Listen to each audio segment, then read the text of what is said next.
Hi guys! Hey guys! We're back with another Walking Dead review, this time reviewing Fear the Walking Dead Season 1, Episode 4, titled Not Fade Away. Now, if you haven't seen that episode yet, you're not totally caught up on Fear the Walking Dead, you're going to want to skip this video and come back later because everything we say from this point forward is going to be a spoiler.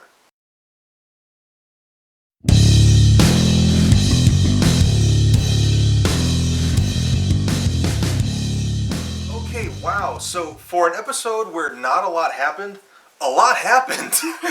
Yeah, it was a very non-action-packed episode, Yeah. but there was a lot of plot furtherment in this. This was a very character-driven episode, Yes. which in the parent show, The Walking Dead, we don't really get a whole lot of. But this total character-driven episode, not a single walker. Yeah, no, we didn't have a single walker. Not a this single whole walker. And I episode. imagine a lot of fans will probably have a problem with that. And I totally understand that. It's called Fear the Walking Dead, and there wasn't a single walker in the entire episode. But and even me, as the episode was going on, I thought, man, there's no walkers in this episode. And then as I thought about it a little more, I was like, okay, wait a second. The military, the National Guard, they basically have things under control here. Yeah. I mean, as under control as you can. So something really, really bad has to happen. I mean, like, civilization has not completely fallen. In fact, it's basically things are going as well as they possibly could. So what the hell is going to happen that causes the fall of everything? Yeah. The military does basically have the quarantine zone and the area around it covered. But they're kind of pushing the limits, which Maddie finds out when she goes outside the fence and she sees that the people with bullets in their head are not all infected. Right. So they are basically, if you're not in the quarantine zone, they're just killing everybody. Yeah. And I think that's how they have it under control, is they're just not allowing anything to be alive in this giant radius. So, prediction mode here, I think for like the fall of civilization, there's got to be an outbreak in the quarantine zones. Yes. So at some point that's going to happen. We figured it might be Griselda because of that foot injury, but she got carted away to the military hospital along with Nikki, who, I mean, freaking Liza in this episode, man. Yeah. I was starting to like her too. Well, on the one hand, I can understand her going because she's like, they're taking our people and nobody knows what's happening. Somebody's got to go.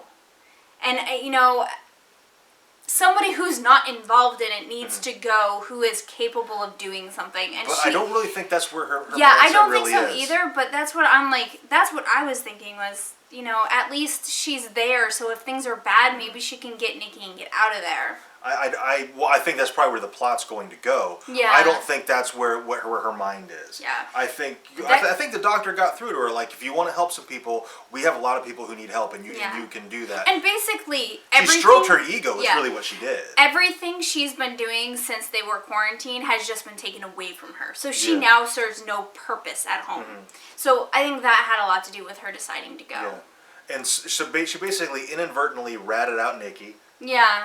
And so. And I don't think she meant it in a bad way. I think she wanted him to get help. It's just, I say it was complete, good intentions, but the road to hell was paved with good intentions. Quite, literally when you're talking about The Walking Dead. Yeah.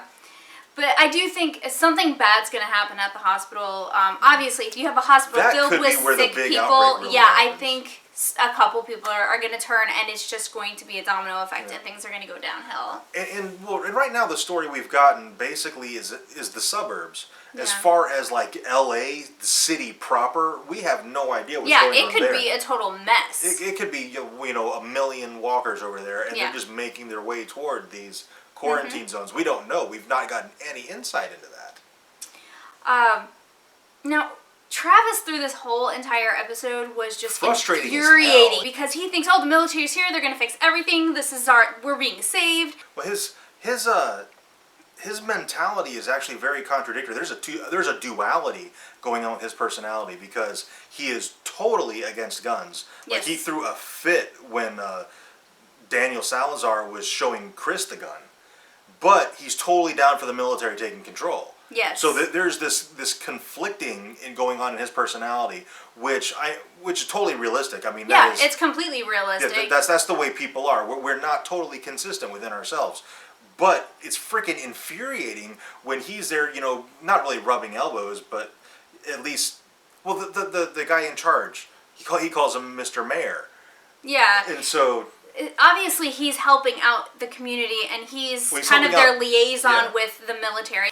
I think that's kind of the point of Travis's character, is to make you be infuriated, because we as the audience know what's going on, and so we are infuriated with him because he is doing all the wrong things. However, the episode ends with him, he's up on the roof, and he sees the flashing light, and then he sees a bunch of gunfire. And so I think that pedestal he's got the military on has just crumbled to dust, and he's realizing that maybe they're the ones they should be afraid of. Because right now, the National Guard is the major threat of the show. Yes, yeah.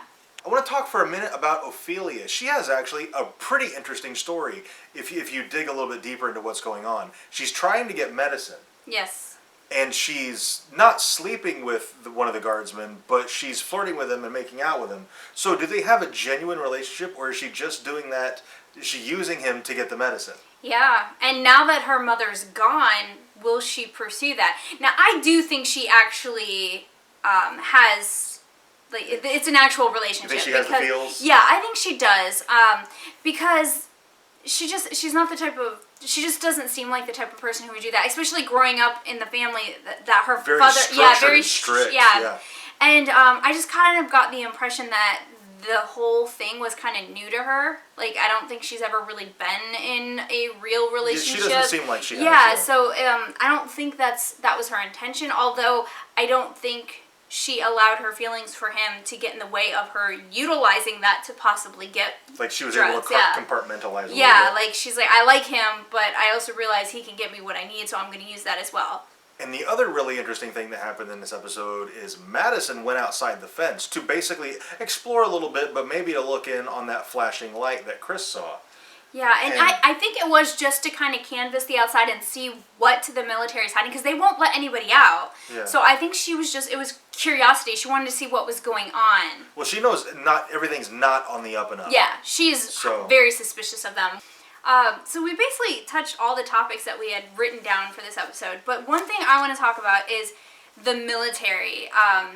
The National Guard that's there and is supposed to be protecting them. They're just going out and slaughtering everybody who's outside of this quarantine zone. And I don't think that is something that the National Guard would do. That's not an order that came down. I don't think that's an order that came down. What I think is that sometime in this time frame, that it's been 9 days. We know 9 days. 9 days since quarantine. Sometime in this time frame, I think they've lost communication with whoever is supposed to be ordering them. And so now they are left to their own devices, and they are now calling the shots. And if you get, just the right group of bad people together and stuff like that happens, and they're like, well, we don't know who's infected, they don't know how it spreads yet, so they're basically, if you're outside the quarantine zone, you're infected, and so they're killing everybody.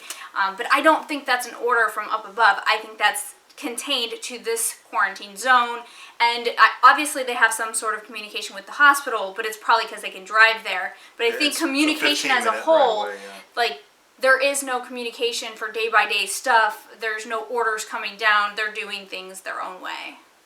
So basically, every quarantine zone, if there are any others, are that could be a lie. Everything their own way, Or maybe there were, but they have no communication, but they're not going to tell them that. Right. So this might be the last quarantine zone actually still functioning. We have no insight into that. Which, I mean, your little theory there actually makes the scene where the guy in charge is reading the status update. I mean, if there's no communication and he's not getting orders, he's writing that stuff himself. Yeah. So, and he's lying to everyone, which would also explain why no new medicine is coming in. Mm-hmm. All the National Guard members that we meet in the show, with the exception of the one who's with Ophelia, they're all the kind of stereotypical power-hungry guys. Like, they are very testosterone. Yes, and so they just seem like the type who would, okay, we've lost orders. We need to contain this city. They're all we don't. Shanes. Yeah, they're all Shanes, and it's basically they're like, we can't let this spread, so we're just gonna kill everybody outside the quarantine zone because they're infected. And that's that's just what this particular group has done, which could explain why, if it's the last quarantine zone left, that could explain why. Because yeah, it's ruthless, but it is working. Mm-hmm. So yeah, I really enjoyed this episode. I was on the fence a little bit when I was like, man, where are all the walkers? But then once it clicked, it's like, okay, I understand what's going on here. Yeah, and that kind of it made it a better experience for me. But I would totally understand if a lot of fans had a big problem with this particular episode. Yeah, I do too. But on the other hand, I'm like, the point of this show is to show how civilization crumbles after the infection spreads, and there's not going to be a whole lot of walkers in the beginning. Not where they are. They're like he was saying earlier. Yeah, they're in the suburbs. They're outside the city. But I think that this is one episode without it to further develop all these stories. But I think they'll be back next episode. Like if you look at The Walking Dead, Rick's hometown, very few walkers, not very many. Yeah. Atlanta, chock full of walkers. Mm-hmm. Same thing with the little suburb where Travis and Madison live. Barely any walkers, right? Yeah. We didn't see any in this episode. Los Angeles proper, Probably full. That could be full of walkers. We have no idea. I hope we find out before the end of the season because there's only 2 episodes left. Mm-hmm. They might not get there this season, but I'd be okay with like the season closing with like a shot of LA and it just being full of walkers. That's how it closes. All I want. Just so it's like, okay, we're outside the city and so there's not a lot happening, but this is an epidemic. Like when they found the prison and the camera kind of at the very end of season 2 when the camera panned up and you saw the prison and you're like, okay, they're doing the prison next. Like at the very end of season 1 of Fear, if it pans up and you see Los Angeles and it's just a sea of walkers. Yeah. I would totally, that'd be awesome. Yeah. Alright, I'm pretty sure that's all we have for this video. If there's anything we missed or anything you think we should have talked about, let us know in the comments. We hope you enjoyed this video, and if you did, be sure to click that like button and subscribe for more reviews. And thank you very much for watching, and we'll see you next time.